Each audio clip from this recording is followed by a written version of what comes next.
Good evening and welcome to another episode of Golden Eagle Sports Report. Tonight we will be discussing basketball players using their platform to encourage students to register to vote, plus teams going back to practice, and a look at what the pep band is up to. So get ready, Marquette Nation, because Golden Eagle Sports Report starts right now. Slam dunk! Oh, that's a poster.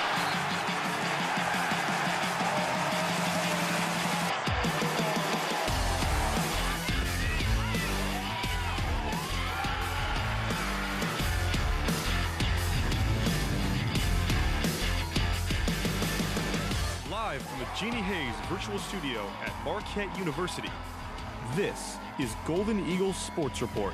Marquette gets the rebound, and the champions have gone down. Hello everyone, I'm Andrew Muzu. And I'm Kristen Parisi. Many athletes around campus have been heavily involved with getting the word out to register to vote in this upcoming election. Last Tuesday was National Register to Vote Day, and many basketball players teamed up with Marquette's Student Athlete Advisory Committee to spread the word. Shane Hogan has the story. In years past, athletes have been told to, quote, shut up and dribble by political pundits.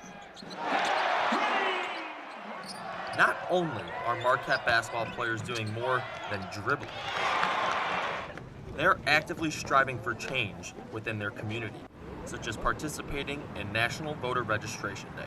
So I've been on numerous Zoom calls, just everything. What can we do to help? How can we help? We're willing to help in whatever way we can. And I think it's just awesome to see, student athletes at the forefront. And then you see other student athletes, following in that nature.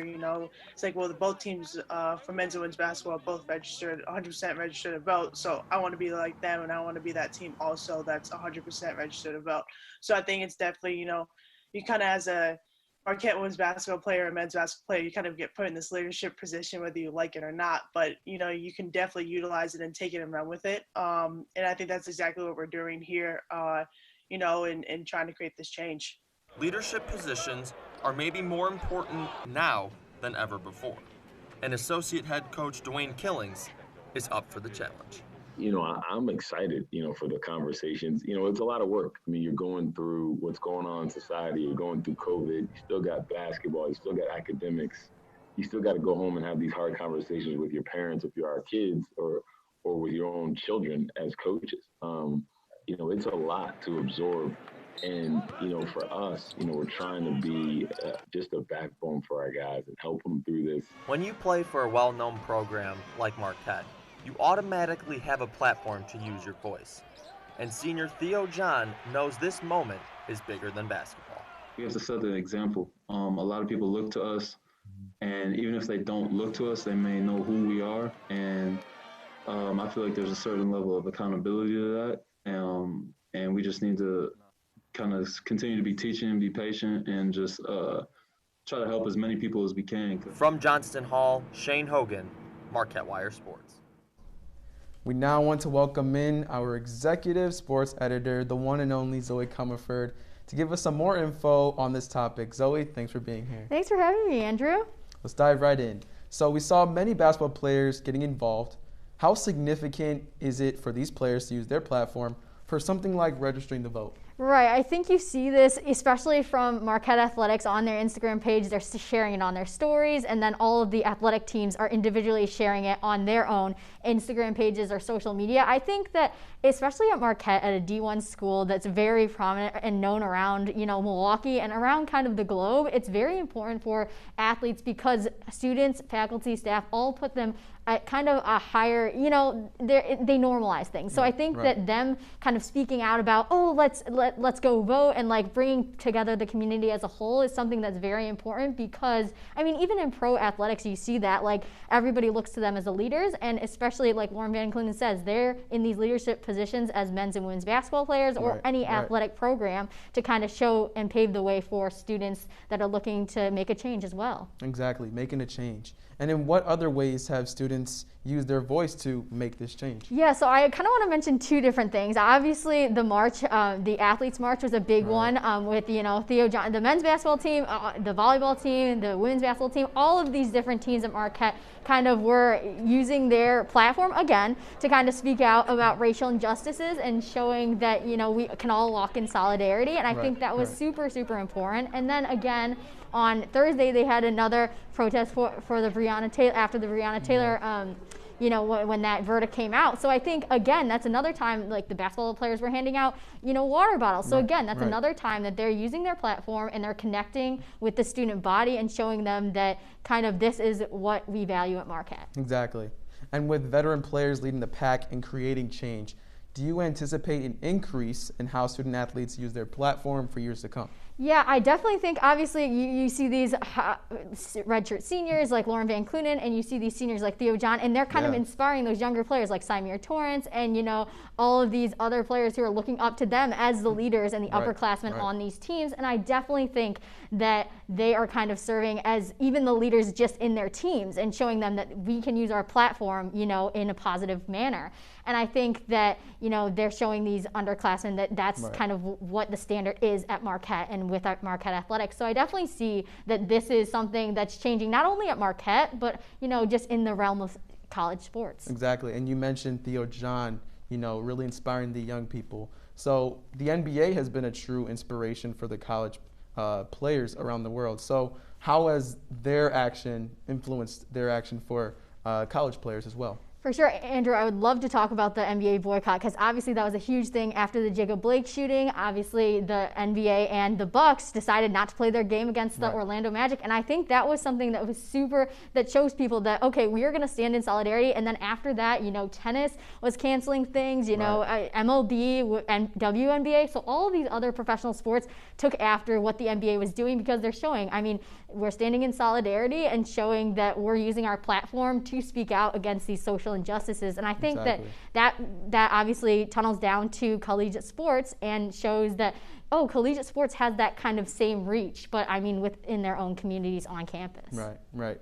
And with the return of basketball in November, because it's coming up, how do you think the return of play will affect the players from still being able to spread awareness? I think like Dwayne Killing said, they're having COVID, they have to play basketball, they have to go to school, and it's just all of those things on top of, just spreading awareness. And I think having them on the court, on the field, these fans are going to be like, seeing them not only on the court, but also being active on social media. And maybe I think it'll be a better thing because they're able to see them play and that their sport, and then they're able to connect with them, on social media and see that they're speaking out against these injustices and really trying to make a change. So I think, honestly, having sports back will be a huge thing for, connecting with the community as well. Exactly. And this is definitely a time to make a change.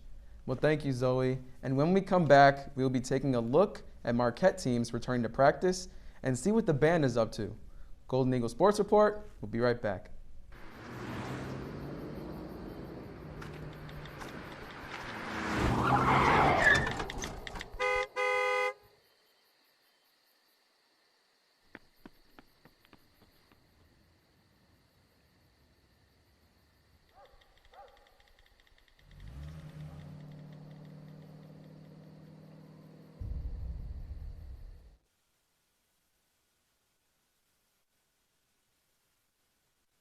This is the story of a boy who is very sensitive to lights and sounds. So he built secret hiding places where nothing could get in. The boy didn't like looking people in the eye. It made him feel uncomfortable. One day, he found out he had something called autism. His family got him help, and slowly, he learned how to live with it better. Early intervention can make a lifetime of difference. Learn the signs at autismspeaks.org.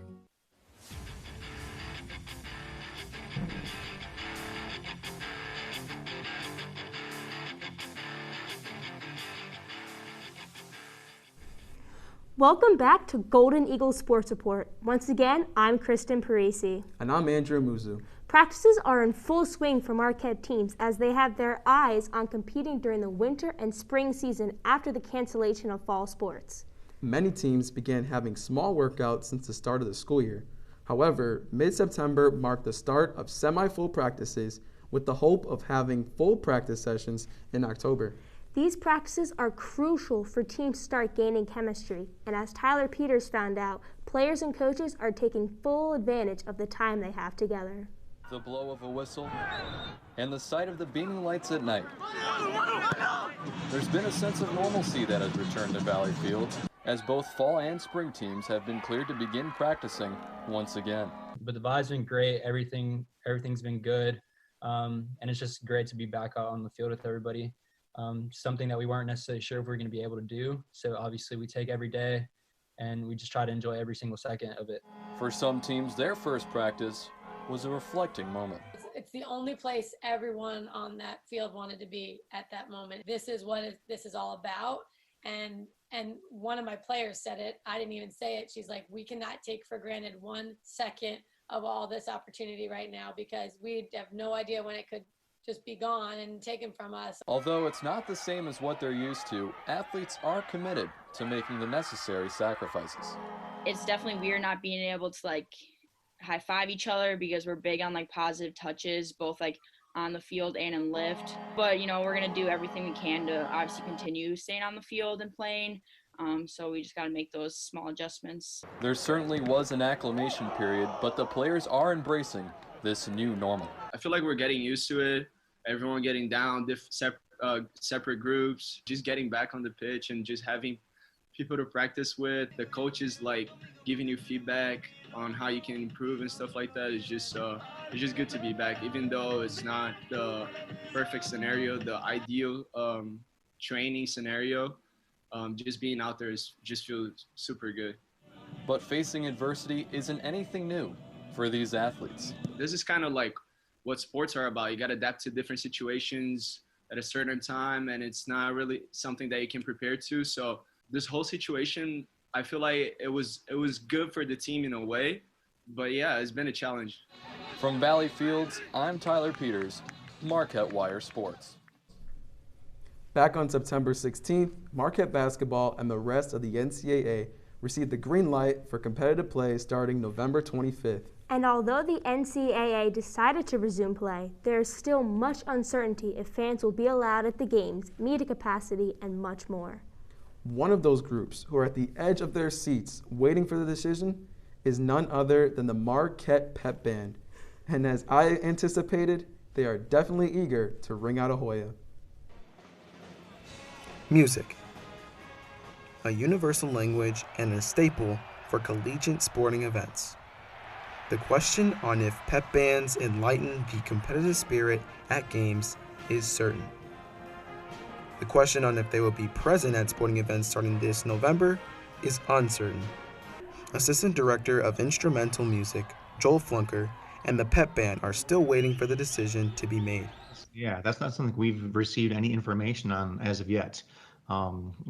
There's just information obviously starting to get out about when the season's going to start, but as far as whether or not we're going to be able to participate, we don't know. I mean, obviously, since the season is starting, end of November, most students are going to be home at that time. So having any kind of a pep band there probably wouldn't make sense. So, as far as we know, the earliest that we'd be being able to play for games would be when we come back in January. And, at this point, we're hoping that's the case. We haven't heard otherwise. So we're looking forward to that and, planning on that at this point.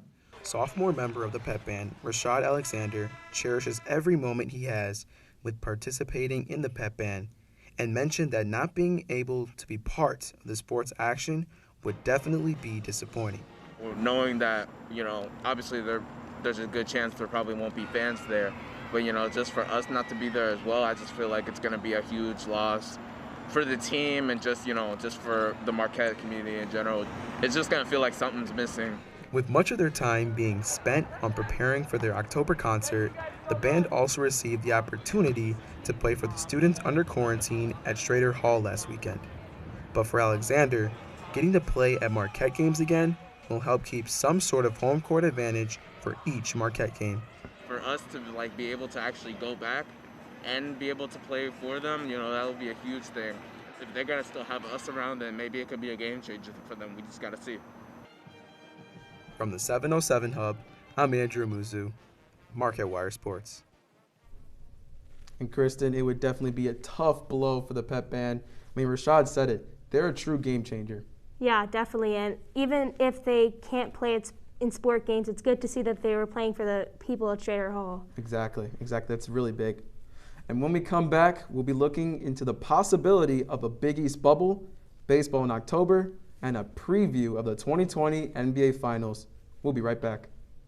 So, I just moved in with this family, and it's embarrassing. The little one, he likes to go outside and crawl around in the giant litter box. I don't know what he's doing. I mean, I was born and I knew how to use the litter box. Look at that. That's disgusting. Oh, poop already. You're making me nervous. Oh, okay, I can't look at this anymore. I really hope he grows out of this, for his sake.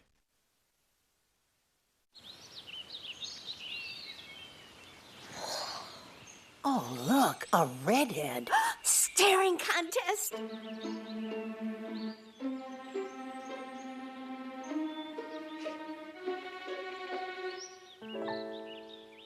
You still got it. I know. Come alive with the forest. The dad was cute. You were looking right at us. Visit discovertheforest.org to find a forest near you.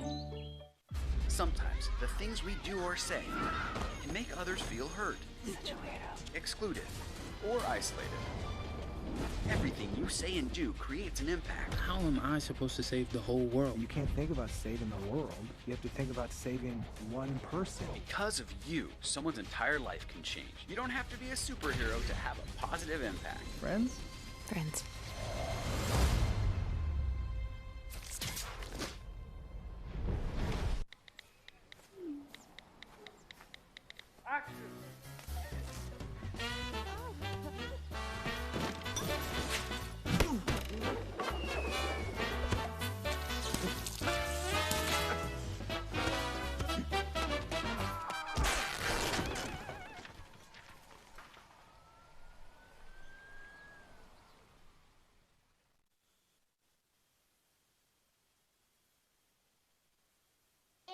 There was an old woman who lived in a shoe.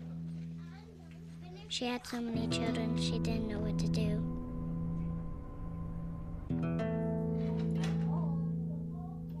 She gave them some broth without any bread and kissed them all soundly and put them to bed. Hunger is a story we can end. End it at feedingamerica.org. Touchdown! Oh, did you see that? Whoa, we scored? Yeah, we scored. We're going to the playoffs. I can't believe I missed that. Every time I'm buzzed, I spend too much time on my phone. What? I should take your phone away. No. I'll call for a ride. Wait, why does my face look like that? I'm playing with these new face filters. Okay, you know what? Yep, that's mine. I'm gonna need that back. No. Kevin!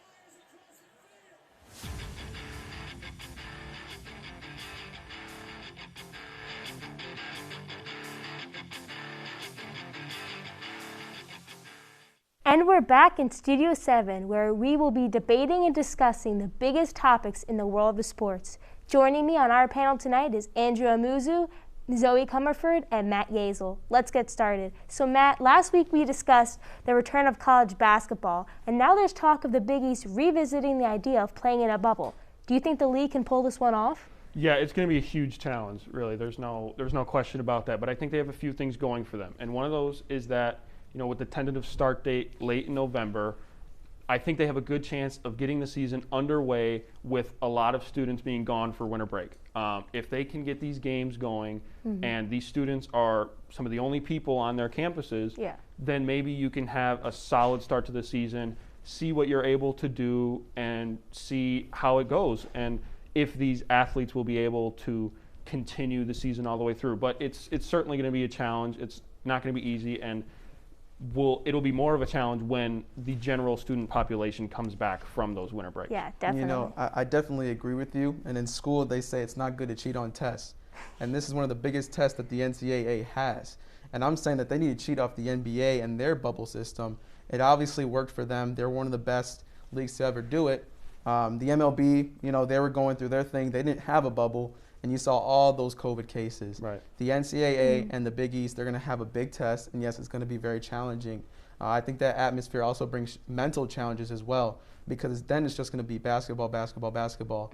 Yes, they're student athletes, but at the end of the day, they're there for basketball and their sport. Yeah. Exactly. I agree with both Andrew and Matt. I definitely think that it's going to be a huge challenge just because, I mean, and we said this earlier, it's supposed to start November 25th. And at that point, most students, here at Marquette, will be gone for that winter break. And even Dan Gavitt in his podcast with Andy Katz was talking about that and saying, like, that's the reason why we pushed it back so late, is because at that point, most of the colleges will have their winter breaks or finals online or whatever. So there won't be as many students, so they won't be interacting with other students most likely. But again, that does pose a challenge when students come back from winter break. But I was reading something on the Washington Post, and it was talking about how maybe they'll do it at like Division 2 or 3 sites. Like that would be possible that aren't using the arenas. And I think that honestly that would be a smart idea as well. Yeah, I definitely think all those ideas are smart. And obviously, since the last time we've come back, Kobe has already been in isolation too. So I think a bubble is really a necessity.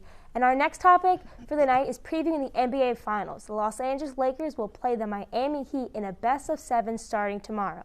Before we start making predictions, Shane Hogan caught up with men's basketball associate head coach Dwayne Killings on the impact of 2 former MUBB stars making the NBA Finals. Let's take a look. Without Jimmy and Jay, they don't have any of the stuff that they have right now. The way programs really work is you benefit from all the work of other people. Now it's your responsibility to carry that forward.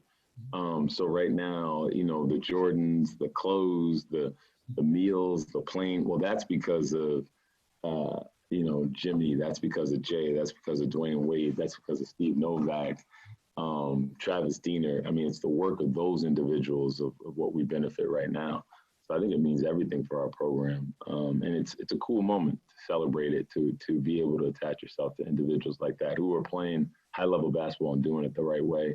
Super exciting. And those guys are just committed to going out there and win. And it's so fun to watch basketball being played the right way and watch those guys maximize themselves. And going back to what I said before, in the end of the day, that's why we all do it, right? To live out your dreams while they're doing it. And obviously, Andrew, I'm going to go to you here because you're a big basketball fan. And obviously, the Marquette bias is kind of in there. But do you think they can pull it off? Oh, man. But before I answer that, who saw this coming? No one did. No, Lakers, nobody. Heat. I'm saying Lakers, Bucks, Lakers, Raptors.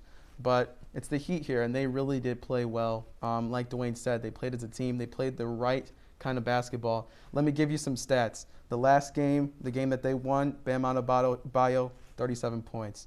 Tyler Hero in Game 4, he drops a career high first, and then he also drops the most points by a rookie since Derrick Rose and Magic Johnson.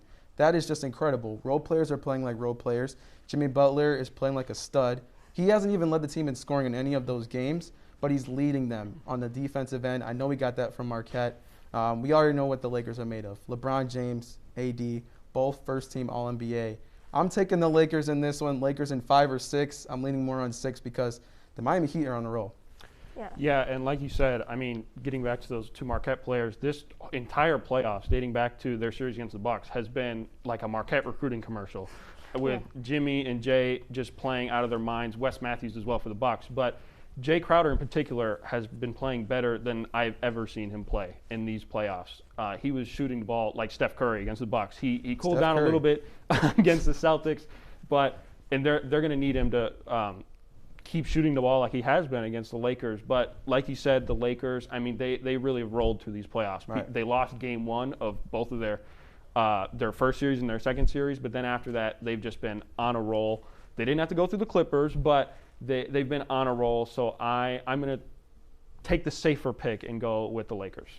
All right, well, I'm going to disagree with both of you guys. I am actually going to take the Heat because obviously LeBron James is going to play out of his mind. This is his 10th NBA Finals. I mean, he's no Michael Jordan, though, so I don't know if he can win that one. But I definitely think that, you see these 2 Marquette players, and like Matt was saying, it was basically a Marquette recruiting commercial with all of those players from Marquette playing in that series. But I think they have just been playing so well together. They have that depth, and I think they played the Celtics really well, and I think that they're going to continue on that role. And even though, I mean, AD and LeBron James are playing well, I just think that they're going to come out with the win in 7. I mean, the Lakers, they do have the star power, yes, for sure, but they also have experience. They have Rajon Rondo, they have LeBron, they've been in the finals. The Heat, I mean, they haven't been to the finals, their players. I know Andre Iguodala's on that team. He has one of the most experience on that team, but everybody's super young. That's why I'm putting the Lakers above them. Yes, I'm proud to see, the Marquette spirit there with, Jimmy Butler, Jay Crowder. But, I mean, the Lakers, they got it. And I'm glad you brought up Iguodala because he has been really absent for the Heat. They haven't needed him at all this entire playoffs. But in their last Game 6, he went 4 for 4 from 3. And like you said, this is his 6th straight NBA Finals as a player, which is kind of crazy to think about with how he's bounced around. But he's a great defender as well. So I could see him making much more of an impact for the Heat in the finals than he has the rest of these playoffs. Hey, Matt, you see, and he played obviously for the Warriors. And so, again, that's the experience he has from there. And I think he's going to bring that. And like you said, I think he's really going to play very well in this finals because he knows he needs to show up and he needs to play how he played like with the Warriors when they won their championships too. So I'm still going to stay with the Heat because I think, Tyler Hero has been playing really well, 37 points. That's very impressive. So I think he's going to continue that because he really wants to make an impact on this team. And then Jimmy, Jay, and Andre, I think they're all going to come together, and I really think they're going to take them out in 7. Yeah, I do really think that it's going to be a very interesting finals, and especially with the 2 Marquette guys leading the way. But we are going to turn our attention to baseball as the MLB playoffs began today. As all of you may know, after the wild card series, the remainder of the playoffs will be played in 4 different bubbles. Let's take a look at the bracket. What are your thoughts on this, and who's your favorite to win it all? I mean, I'm from Naperville, which is a suburb of Chicago, so I love rooting for those Chicago teams. I would love a Cubs-Sox World Series, but I just don't think that's going to happen. I do think the Sox are, they're the underdogs in this. I think they're going to come out of the AL, but I do think the Dodgers are going to be the ones to come out of the NL, and then I think the Dodgers are ultimately going to have that series pretty much wrapped up in 3 or 5 because, they're just so deep. They have Cody Bellinger. They have so many returning players. And, they haven't won a World Series since 1988. They're really searching for that win. They have that drive, and I really think they're going to pull it out. Zoe, that was music to my ears. White Sox in the World Series hasn't happened in a very long time. But, yes, I definitely agree that would be something to see. I'm going to say that the White Sox don't make it that far. They're really on a slump closing out the year, especially against the Cubs, taking some key losses there, and the Indians as well. I'm actually rooting for the Dodgers to win it because they do have that experience like you mentioned. They've been there, done that. They've always come so close, but they've never been able to get over the hump. I'm picking them as my favorites. Well, I think in this year's playoffs, pitching is going to dominate over anything else. Yeah. This regular season, the teams only played teams in their division, which means all these teams with these stud pitchers, the opposing team has not seen these pitchers all year. So I'm going to pick the Padres in the NL because I think the Padres are such a fun team, both offensively and defensively. And then in the American League, not looking great right now because they're down 3-0 to the Yankees. But I actually picked the Indians to come out of the American League because you have the Cy Young winner, absolutely, in Shane Bieber. You have multiple other stud pitchers. I mean, every pitcher, both in the rotation and the bullpen, is just an absolute stud for them. And they got an MVP candidate in Jose Ramirez as well. So I think pitching is going to dominate, but you need to have a mix of both. I mean, if you're saying pitching is dominating, Lucas Giolito, I got to see him actually play because I was working for WGN and I got to see those White Sox and their team chemistry. And I honestly think they'll be the ones to come out of the AL because of his pitching. And they have great pitchers. They have Moncada and all of these Eloy Jimenez, all of these stars that I think are just really going to show up for the White Sox. Giolito was fantastic today against the Athletics. I definitely think that it's definitely going to be a great time. Well, that just about does it for us tonight. Be sure to tune in next Tuesday for another edition of Golden Eagle Sports Report. For Andrew Amuzu, I'm Kristen Parisi. Good night, Marquette.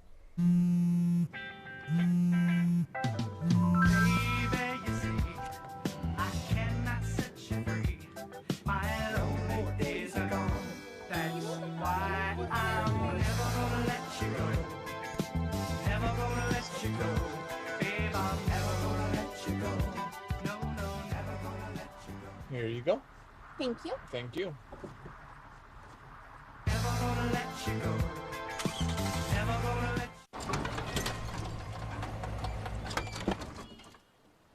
Leah, did you put a new dent in that? This one? No. Were you texting and driving again? Yes. Hi, Leah. Hi, Dad. Sorry about your bumper.